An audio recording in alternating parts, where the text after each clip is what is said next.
Welcome to Robert Kiyosaki's The Business of the 21st Century. Robert Kiyosaki is recognized internationally as one of today's leading financial experts. The author of the best-selling Rich Dad, Poor Dad, his books have been translated into 51 languages in 109 countries and sold more than 28 million copies worldwide. Robert has spent his life educating people on how to attain financial freedom. Now, through this special video presentation, he explains why network marketing is indeed the business of the 21st century and how you can take advantage of its opportunities to create the life you desire. The next thing I want to cover with you is one of the most important lessons my rich dad gave me, and it was called the cash flow quadrant. And what my rich dad explained to me is that there's four people in business. One are E's, employees. S stands for small business, self-employed, or specialist.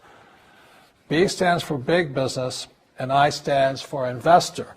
And the thing of note here is that most people who go to school are programmed for the E and the S side. For example, it was my poor dad who always said to me, son, go to school so you can get a nice, safe, secure job. And so my poor dad wanted me to be an employee. And since the time I was a kid, get a safe, secure job, steady paycheck, and benefits. Okay? I didn't want to be an employee. And I said, Mom and Dad, I want to be a rich man.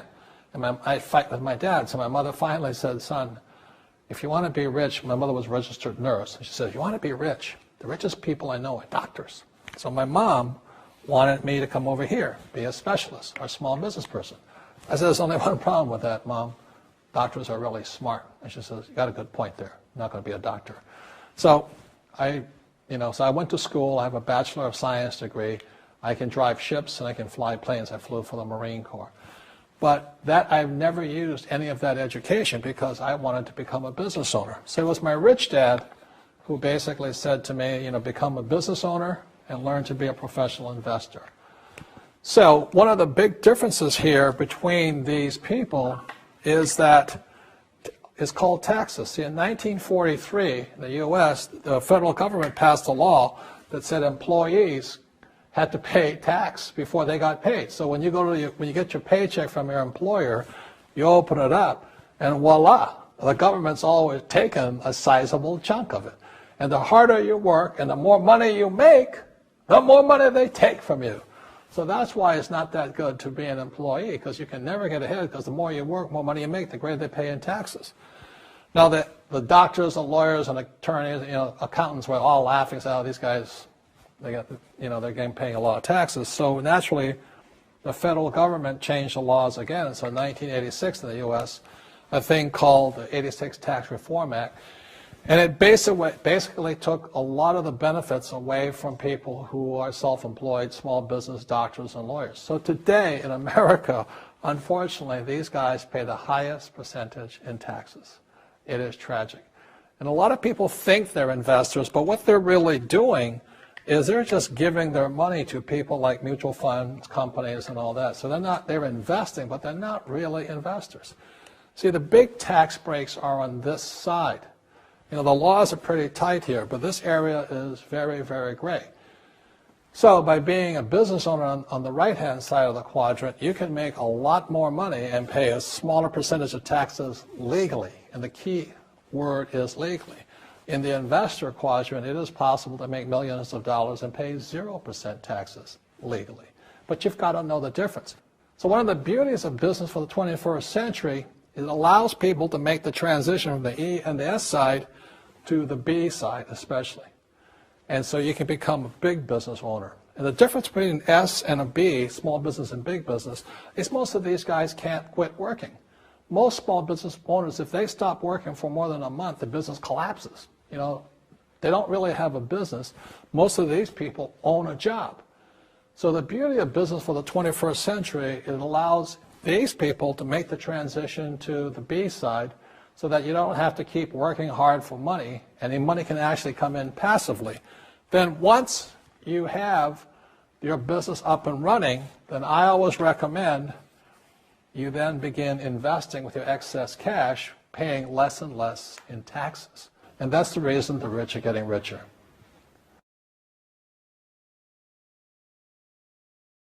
So Rich Dad Poor Dad is a very simple story of my two dads. My real dad was the head of education for the state of Hawaii.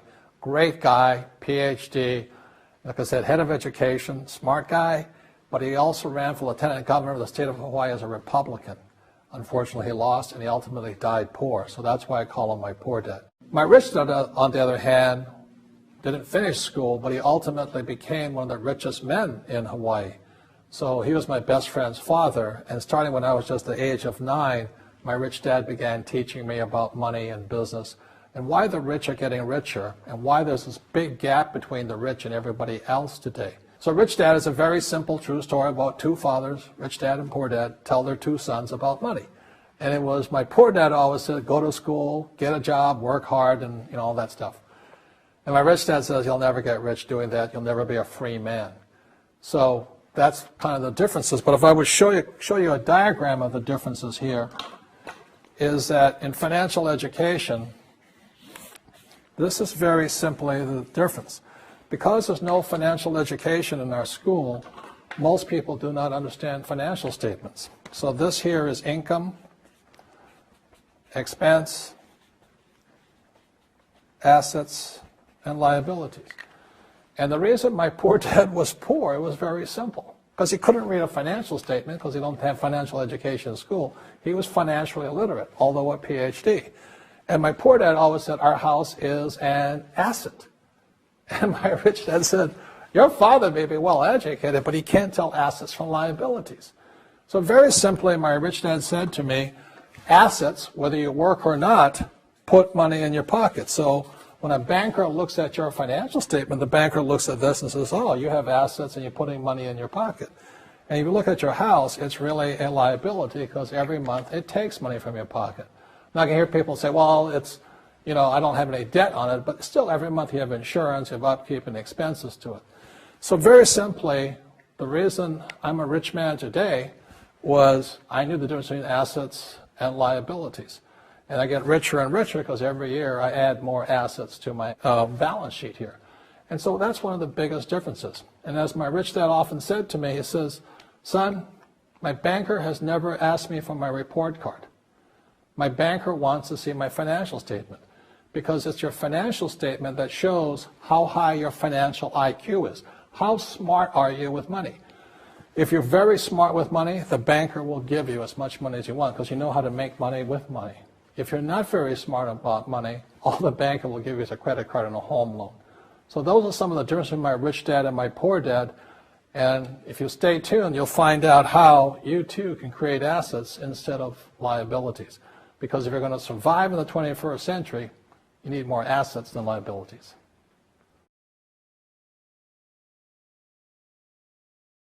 As an entrepreneur, I have built many businesses from scratch.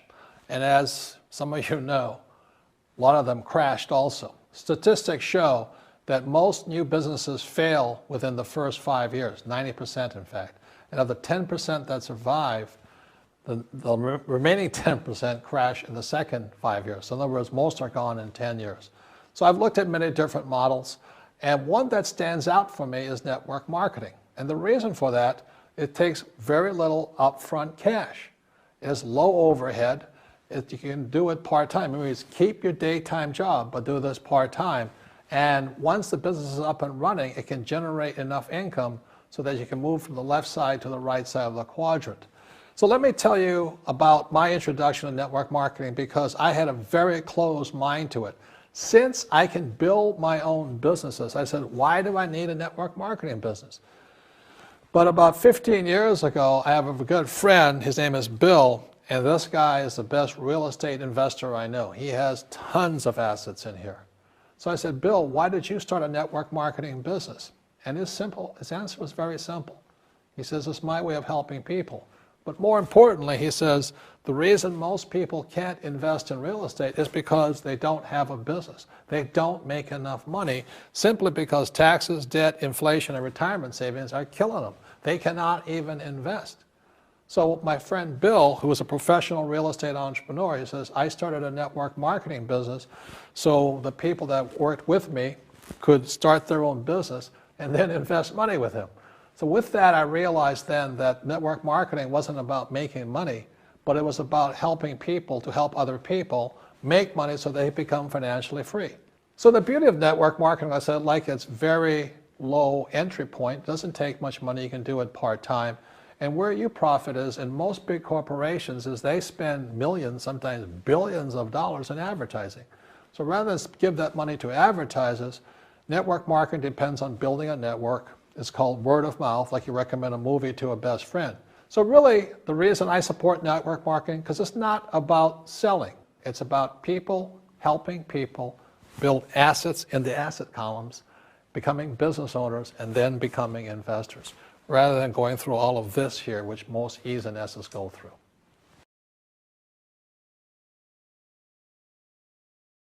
As you know, with this financial crisis, it is the E's and S's who are getting crushed. These people are competing with people in China and India for jobs, or Eastern Europe and things like this. So the idea of working hard to make more money is absolutely ridiculous. Plus taxes are just nailing these guys, plus inflation. So the business for the 21st century is designed to take people from this side to this side. Let me explain some of the differences between small business owners and these guys. These guys here work for money. They work hard, they make more money, they get taxed. And the difference between the B quadrant people and I quadrant people is they build assets. So, rule number one is entrepreneurs make things happen, but they make different things happen. Instead of working for money, they work hard to build assets. So point two, it takes courage to be on the B and the I side. See, these guys here want a steady paycheck. They want to get paid today. But the big difference and why it takes courage is these guys, it takes time to build an asset. But most importantly, point three, for true entrepreneurs who build assets, it'll bring freedom. Now, one of the problems with this area, as you know, it takes capital. In other words, it takes a lot of money to buy some of these apartment buildings, to build a business and things like this.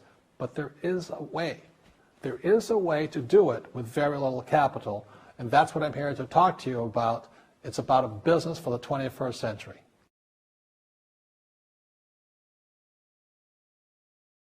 In this segment, I want to talk to young people, people who have not yet decided what they're going to do for the rest of their lives. You know, maybe you're in school or about to get in school or whatever you're going to do. But as I said, it was my poor dad always said, go to schools and get a safe, secure job. Unfortunately, in this financial crisis, many young people are coming out of school deep in college debt or college loans, and they can't find a job. I saw some stats that for young men 18 to like 25, if you're white, 19% of them are not finding jobs, even if they have a college degree. And for African Americans between 19 and about 25, 30% of them can't find a job. So my message to you is this, is wake up. Right now, before you get a job, before you get trapped in the corporate world or trying to climb the corporate ladder and make other people happy, and they don't really care about you because they're only here to invest for these guys only want for the investors, you know. You got to make a decision. And it was in 1974 when I came back from Vietnam. Again, I said, it was my poor dad. I said, go back to school, get my master's degree, and get my PhD. And I wind up just like him, desperate, out of money, not afraid of the real world. So I had to make the decision to dedicate my life to be here and to be here. And that's made all the difference. You don't get rich quick. It's harder, it takes courage, it takes time. I failed many times over here. But in 1974, I said I was going to dedicate my life to stay on this side, on the right side, on the B and the I side, and never go back to this way. So even when I was flat broke, when my businesses failed, I didn't go back here. I thought about it.